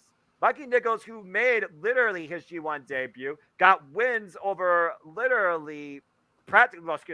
nearly got wins over former IWGP World Heavyweight Champion Ashiro Takagi, busted himself open in the process of that. He was able to beat Hanare as the continuing echelon of the United Empire versus TMTK continue to unfold. Hanare going back to his roots, literally embedding, his tribal roots. Generations now on his face, becoming the face of Fury. I was wondering why he looked like, Mr. Invisible Man / Weapon X type Resident Evil villain at the conference. Boy, was that a freaking impression. And he beat two of the baddest people in this block, Tomoyoshi Ii and Shingo Takagi. While you look at the score of Hanare, I think Hanare proved with his impression here, not his first, but his impression here, he belongs and is only continue to grow if he's more involved in the G1 Climax. And you can't say enough about Eddie Kingston, Casey. No, indeed. My no, God. Indeed. You know who else you can't say enough about? What? Tama Tonga and Shingo Takagi. Yeah, I think people are a little bit sad that Shingo and Tama ended on a draw because that kind of the only match in this block. The only draw in this block. Yeah, right? And that kind of screwed both of them, for being perfectly honest. Tama, who again made it to the semifinals last year because they didn't have a quarterfinals round. Still an impressive score, second highest with 9. Got his win back over David Finley. And Tomoyoshi Ii, say what you want about the man when it comes to the score. You do not find a better wrestler, fighter, than the Stone Pit Bull when it comes to G1 Climax participation. I'm going to say it right now. I think Eddie Kingston, Tomoyoshi Ii, was my match of the G1 ahead of the final because of the two, because of the setting, because of what I expected. They damn near killed each other, and I loved it. And you don't get a better setting than Corrigan Hall. No, indeed. That was a fight and a half. Those two went to war. And I don't know about you, but I definitely want that in a more traditional setting. I mean, how many people does Eddie Kingston want to defend the NWW Strong Championship against, whether it's AEW, Ring of Honor, New Japan Pro Wrestling, etc., including a man that he beat? I have the answer. Not done with him. I have the answer for you, Noah. Yes. Yeah, simple as that. I agree. Simple as that. And again, you see the scores right there. Hanare, by the way, who made his presence known, boy, with a fist flying at Ryogoku during finals day. Not just with Shota Umino, Ren Narita, Yuji Nagata, Minoru Suzuki, Master Wato, El Desperado, but freaking Hanare, who bombarded Eddie Kingston prior night. Eddie Kingston, he got a piece of his own after Hanare felt insulted. Eddie Kingston called New Japan this sacred ground of wrestling his home. Again, even Chris Charlton said it. For Eddie Kingston, being part of the G1, being in Ryogoku, being in Korakuen, being interviewing his hero, freaking Kawada, it was like a religious experience. Eddie Kingston arrived to the promised land and was blessed beyond belief that he never Sing it, preacher. I'll say my praise. But that being said, it sounds like to me they're going to book Hanare versus Eddie Kingston for the Strong Championship. I'm all for it. Yes. Give it to me now. And of course, David Finlay, with his new Bullet Club attitude and savage nature, he of course made his way through this block, demolishing practically everybody except for Tama Tonga and Shingo Takagi for what it was worth. I will say this. David Finlay is not my leader of Bullet Club, but you see the influence that Bullet Club has had on him and Gato also in particular, and it has led to results. It led to dividends. He came close in the New Japan Cup, making it to the finals. He came close during G1 Climax. He made it to the freaking quarterfinals for what it was worth. So it is one of those things where you might not like it, but David Finlay's savage nature has made it work. Reincarnated him as a better wrestler. He's made it work. He has. Now, if only he could have eliminated Evil in this thing. We're not going to talk about that. Ignore that last one, folks. Just put a line for that and blur it. Yeah. Just green out that entire line. Don't worry about it. It means nothing. If you will. Either way, Ganjin block, Murder's Row, Killer's block, Impact, Strong Style personified, whatever the hell you want to call this block. This is my favorite block to watch perform, bar none, Casey. Whew. Any other last thoughts from you regarding anybody here? Who was your ace performer? Would you change out anybody from this besides the bottom one? Any last take you have regarding this block? You got a lot of things to look forward to coming out of this block. You got Hanare and Eddie. You got Tama and Finlay. Freaking. They're going to run it back. Finlay and Shingo. I would imagine they would run both of those back. That's true. Again, it's one of those things. You beat a champion. You have, I would say, some merit to ask for a match for said title. And the fact there were so many singles champions involved in this thing, it does lead to a lot of speculation. Yep.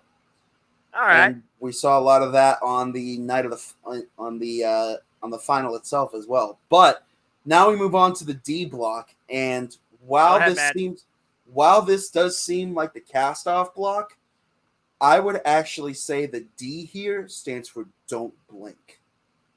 Well, considering a couple of people that definitely gave some interesting results and definitely suspension of disbelief. One particular, Shane Hayes, who got a win over Naito in his G1 Climax debut run. What the hell?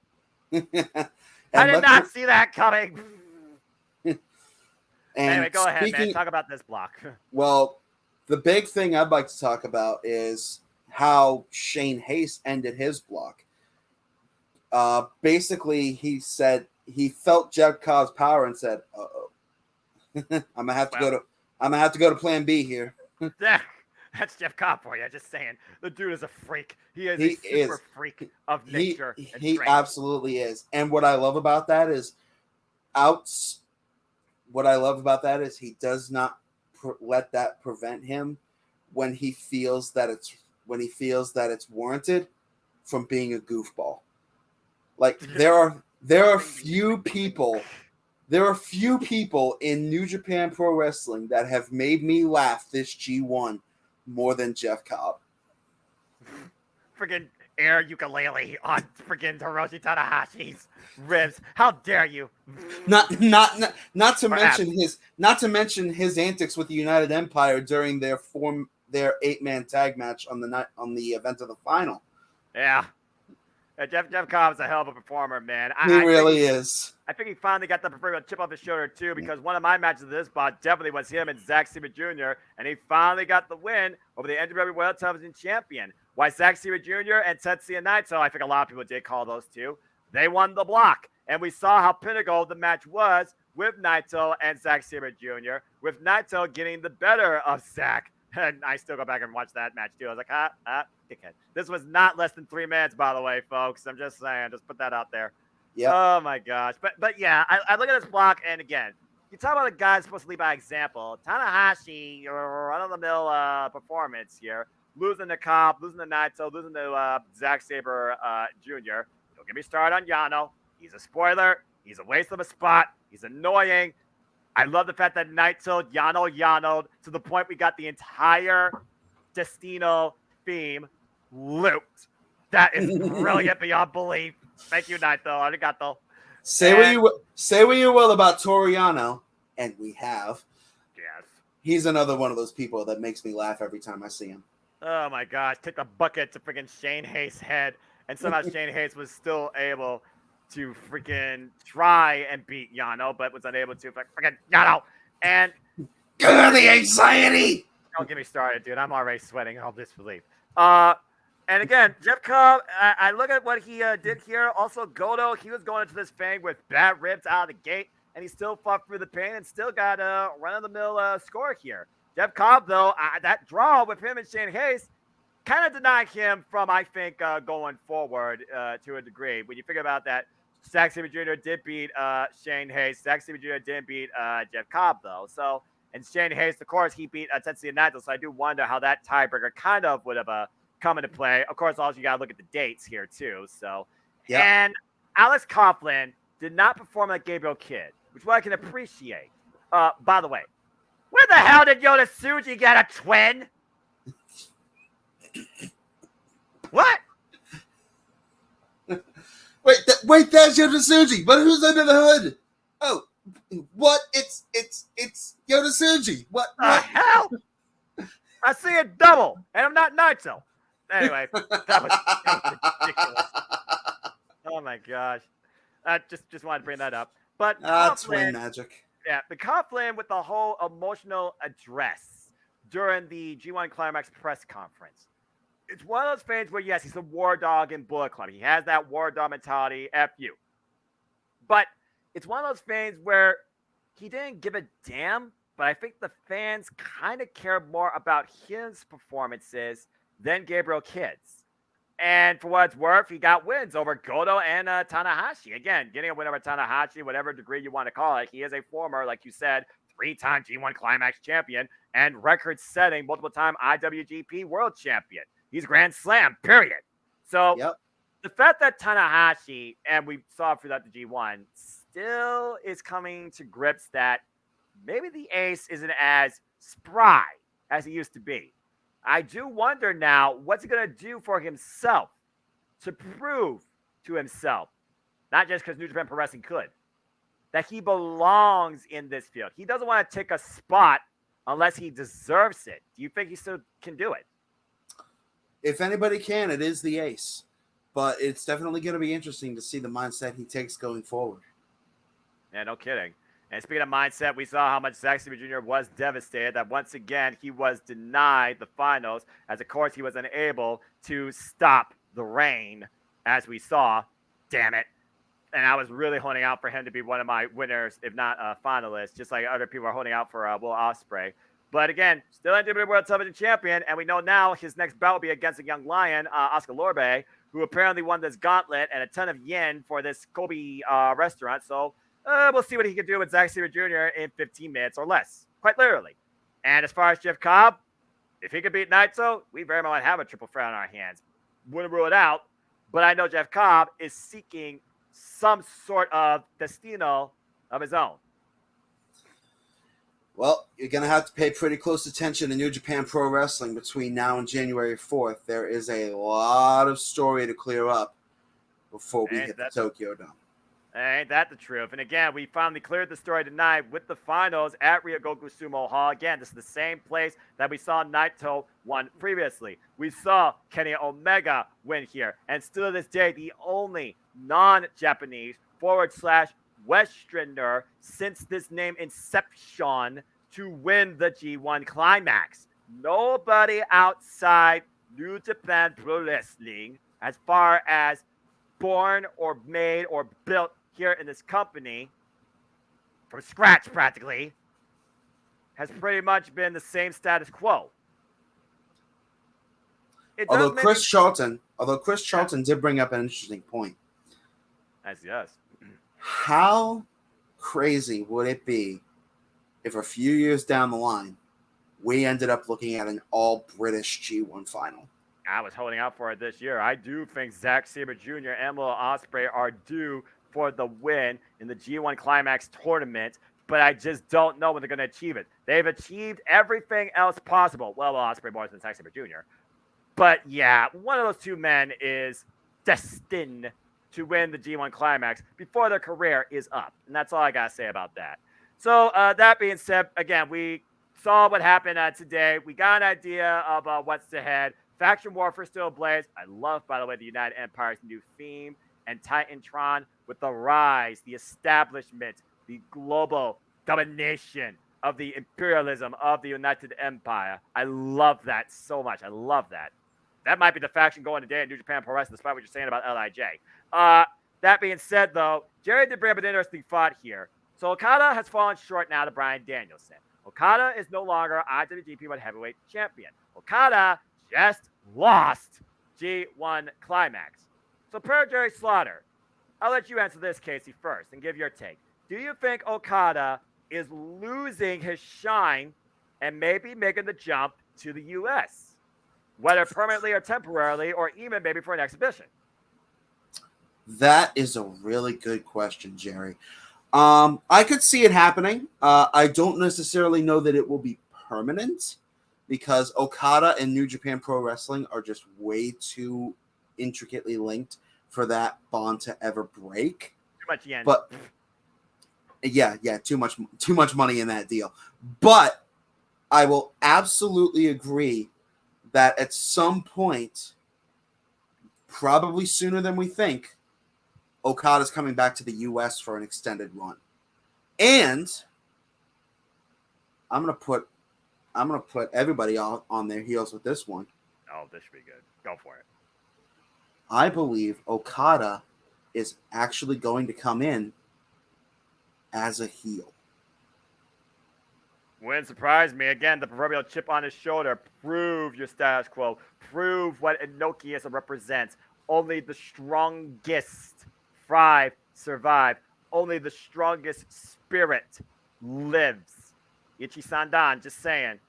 And again, someone just erase the House of Torture from my freaking existence, please. I know you're trying to build someone all the way to the freaking destruction in Kobe. Sonata, Taiji, get your belts back and leave the House of Torture into exile. That Sugar Bayashi, take a stand, do something here. That was utter bullshit. Anyway, so my thing is this. When Okada first decided to pursue the six-man never overweight tag team challenge, which he, Hiroshi Tanahashi, and Tomohiro Ishii, despite the fact Tomohiro Ishii doesn't get along with anybody, even Eddie Kingston trying to bring him in with Taguchi, that was hilarious too. He's just like, no, screw this, I'm out. The Stone Pitbull never wavers. I'm out. The Stone Pitbull never wavers. Damn it! But I digress. It's one of those things where he wanted to find a different landscape. He did that. Beating Strong Style and the six-man champs. Now will he refocus with the ace on reestablishing those, defending them, showcasing how strong the three of them can be, why they still lead maybe New Japan Pro Wrestling. I think the jury's out on Okada, Tanahashi, and Ishii. Ishii has always been G1 MVP with performances, but this was one of his worst scores yet. Tanahashi, 3-time, he is the ace. But we're starting to see the ace crumble. And Okada, the Mountain, starting to face a little bit of erosion, it seems, courtesy of a rising generation in New Japan Pro Wrestling. So I definitely can see Okada, particularly going on in exhibition. If Impact Wrestling can get the current IWGP World Heavyweight Champion, Sonata, to grace their stage at Emergence, and we have no idea what capacity yet, by the way, I think it's very possible that Impact Wrestling can mend past mistakes with Okada and give me him versus Josh Alexander. And then we truly see who has the stronger pulse for this industry. I want to see Okada involved in exhibitions, one-on-one classics, testing himself beyond your classic rivalries with the greatest going today in AEW and Impact Wrestling, and even Ring of Honor for that matter. Why the hell not? He was formerly involved in Ring of Honor. He took on Roderick Strong at one point, for Pete's sake. Be an interesting dynamic to watch develop. No kidding. The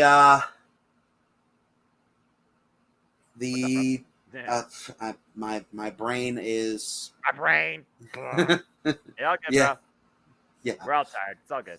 yeah. It's been a mad summer. Yeah, no kidding. And it's still escalating in heat and in friggin' just adversity, especially New Japan Pro Wrestling after what we saw. Good grief. Good grief, indeed. And as we've said, there is still a lot to discern before January 4th, and there is only one place you can watch it happen, and that is, of course, on njpwworld.com, the king of sports streaming. Amen to that, brother. I think with that being said, let's go ahead and give a simple final take on this year's G1 Climax. I will always be a simple man, and a lifelong fan of professional wrestling. Damn it! I had to get it out there. I know I'm going to do it at the end, but anyway. The thing is, here's the thing. Hi, Jeff Meacham. I am a guy that likes tradition. I like simplicity. I like absolute certainty in my results.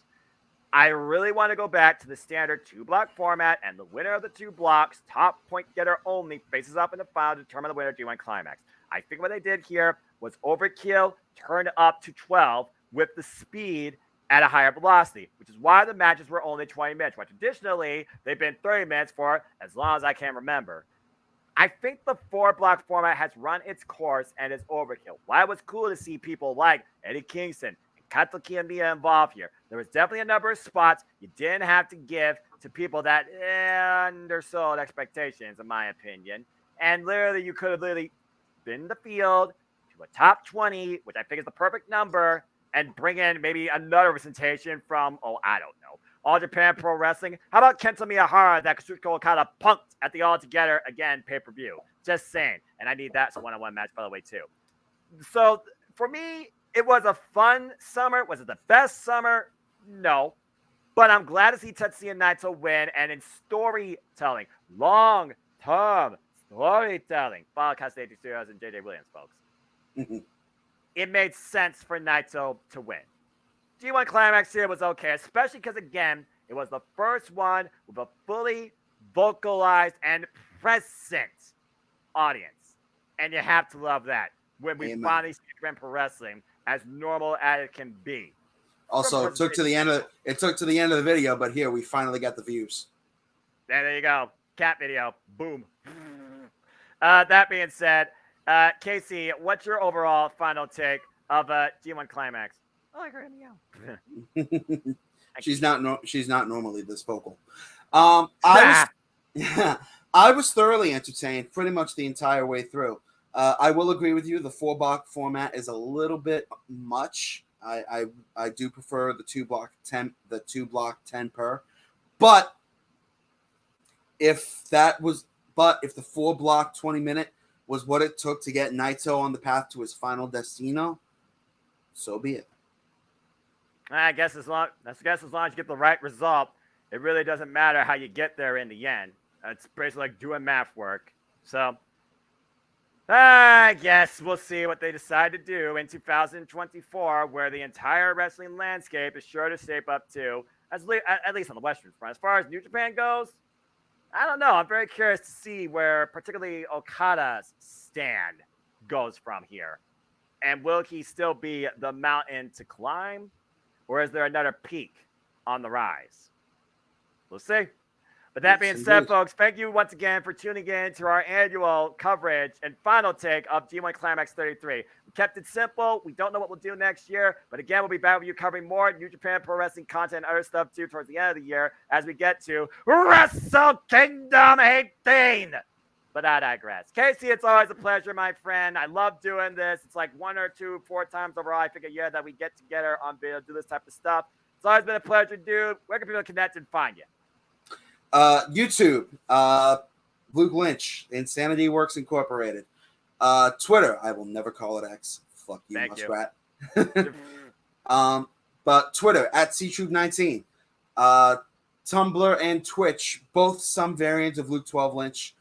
Though admittedly those two are pretty much defunct now, but I haven't necessarily closed the account, so if you want to follow me there, by all means.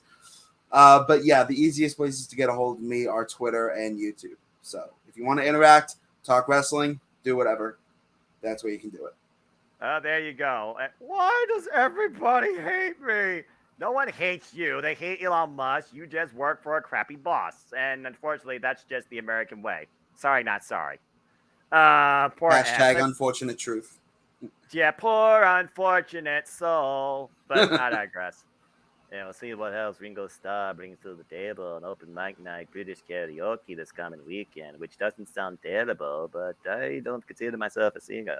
Anyway, thank you, Casey, as always, for your take, your analysis, and your energy. Appreciate your heart and your spirit, my friend. Arigato. People, you want to know more about me, know this. I said it before, I'll say it again. For I am truly but a simple man and a lifelong fan of professional wrestling.